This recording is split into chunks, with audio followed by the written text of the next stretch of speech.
Oke, kita mulai ya. Jauh di bawah Laut Karibia, terbaring sebuah legenda. Sebuah kapal yang karam lebih dari 300 tahun lalu, tapi sekarang, di zaman modern ini, justru memicu perebutan yang luar biasa sengit. Jadi ini bukan sekedar cerita tentang bangkai kapal, ini adalah kisah tentang sejarah, teknologi, dan, ya, pertarungan bernilai miliaran dolar. Lihat deh angka ini, 18 miliar dolar. Coba bayangin sejenak. Itulah perkiraan nilai harta karun yang terkubur bersama kapal ini. Angka yang jujur aja susah dibayangin. Cukup buat memicu sengketa internasional yang melibatkan negara, perusahaan, dan bahkan keturunan dari mereka yang kekayaannya dulu dijarah dan abad-abad yang lalu. Para sejarawan dan pemburu harta karun sering banget menyebutnya cawan sucinya bangkai kapal. Ini tuh kayak hadiah utama, penemuan paling signifikan dalam arkeologi bawah air. Tapi apa sih yang sebenarnya bikin kapal ini begitu istimewa? Yuk, kita mundur sedikit ke awal ceritanya. Cerita kita dimulai di awal abad ke-18. Waktu itu lagi berkecamuk perang besar. Nah, di tengah-tengah itu, sebuah galiung Spanyol yang megah memulai pelayarannya. Pelayaran yang ternyata jadi pelayaran terakhirnya, sambil membawa kekayaan yang tak terbayangkan. San Jose ini bukan kapal biasa loh. Ini adalah kapal utamanya, semacam benteng terapung yang dirancang buat melindungi kargo paling berharga milik kerajaan Spanyol. Misinya krusial banget, ngangkut kekayaan dari dunia baru buat membiayai perang suksesi Spanyol. Gagal itu bukan pilihan. Tapi kegagalan itu justru datang dengan cara yang paling mengerikan. Tanggal 8 Juni 1708, udah dekat banget sama pelabuhan aman di Cartagena, armada San Jose malah disergap sama skuadron Inggris. Pertempuran sengit pun pecah. Lalu, tiba-tiba, sebuah ledakan dahsyat. San Jose tenggelam cuma dalam hitungan menit. Pembawa serta 11 juta koin berharga, dan yang lebih tragis, hampir 600 nyawa ikut tenggelam ke dasar laut. Selama lebih dari 300 tahun, San Jose itu cuma jadi legenda, cerita dari mulut ke mulut. Tapi di era modern, teknologi membuka dunia yang tadinya nggak terjangkau, dan memicu perburuan baru buat nemuin harta karun yang hilang ini. Perjalanannya panjang.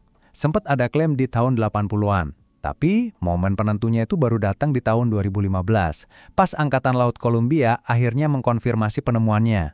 Dan sekarang, babak baru akan dimulai. Rencananya, artefak pertama bakal diangkat tahun 2025 nanti. Biar kebayang tantangannya kayak apa, kapal ini terbaring di kedalaman 600 meter. Itu kira-kira 2 kali lipat tinggi Menara Eiffel. Jadi, nemuin dan menjelajahi sesuatu di kedalaman segitu tuh pencapaian teknologi yang luar biasa banget. Butuh robot dan sonar yang super canggih. Terus gimana mereka bisa seyakin itu kalau ini beneran San Jose? Nah, ini bagian yang paling keren. Kuncinya ada di detail kecil yang luar biasa. Para peneliti nyocokin bangkai kapal ini dengan catatan sejarah yang menyebutkan adanya meriam perunggu unik yang dibuat khusus untuk kapal itu, dihiasi dengan ukiran lumba-lumba yang indah ini. Itulah bukti tak terbantahkan mereka. Keren kan? Harusnya, penemuan ini kan jadi momen perayaan sejarah ya? Sebaliknya, ini justru memicu pertempuran hukum dan diplomatik yang super rumit. Pertanyaannya sekarang jadi, siapa yang berhak atas semua harta karun ini? Paling nggak ada 4 pihak utama yang rebutan. Pertama, Kolombia yang bilang ini warisan budaya mereka karena ada di perairan mereka. Terus Spanyol yang berargumen kalau itu kapal angkatan laut mereka, jadi ya tetap milik mereka, dimanapun tenggelamnya. Lalu ada perusahaan Amerika, Sea Search Armada, yang nuntut bagian 10 miliar dolar karena mereka ngaku nemuin duluan. Dan yang nggak kalah penting, ada masyarakat adat dari Bolivia dan Peru yang bilang kalau kekayaan itu aslinya dicuri dari tanah mereka. Nah, ini inti argumen Spanyol. Mereka pakai prinsip hukum internasional yang pada dasarnya bilang, kapal angkatan laut itu ya perpanjangan tangan negara.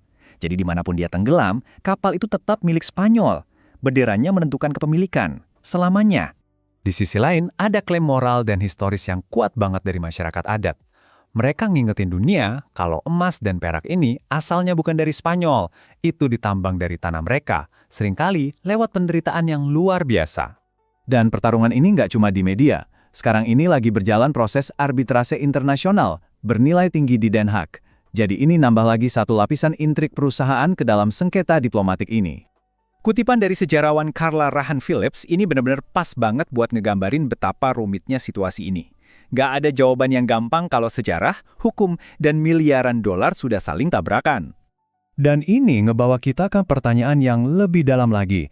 Di luar urusan hukum, gimana sih seharusnya kita memandang San Jose? Apa nilai sebenarnya dari bangkai kapal ini? Intinya, ada dua cara pandang yang saling bertentangan. Di satu sisi, ada yang melihat ini sebagai harta karun komersial, rejeki nomplok yang bisa mengubah ekonomi. Di sisi lain, ini dilihat sebagai situs warisan budaya, kapsul waktu yang tak ternilai harganya, yang bisa ngajarin kita banyak hal tentang masa lalu. Pemerintah Kolombia sendiri udah mengambil sikap yang jelas. Buat mereka, fokusnya itu ke penelitian ilmiah dan pelestarian sejarah, bukan keuntungan finansial. Mereka mau mempelajari kapalnya, bukan ngejual isinya. Di tengah semua perdebatan soal uang dan warisan ini, ada satu angka yang nggak boleh kita lupakan. 600. Itulah jumlah nyawa yang hilang waktu San Jose tenggelam. Jadi, ini bukan sekedar tumpukan emas. Ini adalah lokasi sebuah tragedi kemanusiaan. Nah, perspektif ini yang diutarakan oleh beberapa arkeolog benar-benar ngubah seluruh perdebatan. Mereka berpendapat kalau San Jose itu pada dasarnya adalah sebuah makam perang. Mengganggunya buat ngambil hartanya itu sama aja kayak menodai tempat peristirahatan terakhir mereka. Jadi, intinya adalah penghormatan buat mereka yang udah tiada. Jadi, pada akhirnya, inilah pertanyaan yang tersisa. Waktu artefak pertama nanti diangkat ke permukaan, dunia bakal nonton. Bukan cuma buat ngelihat kekayaannya, tapi juga buat ngelihat gimana kita memilih untuk mendefinisikan nilai dari legenda yang tenggelam ini. Ini bukan lagi soal emas, tapi tentang gimana kita menghargai sejarah, menghormati mereka yang telah tiada, dan memutuskan apa yang sebenarnya layak untuk diselamatkan dari kedalaman.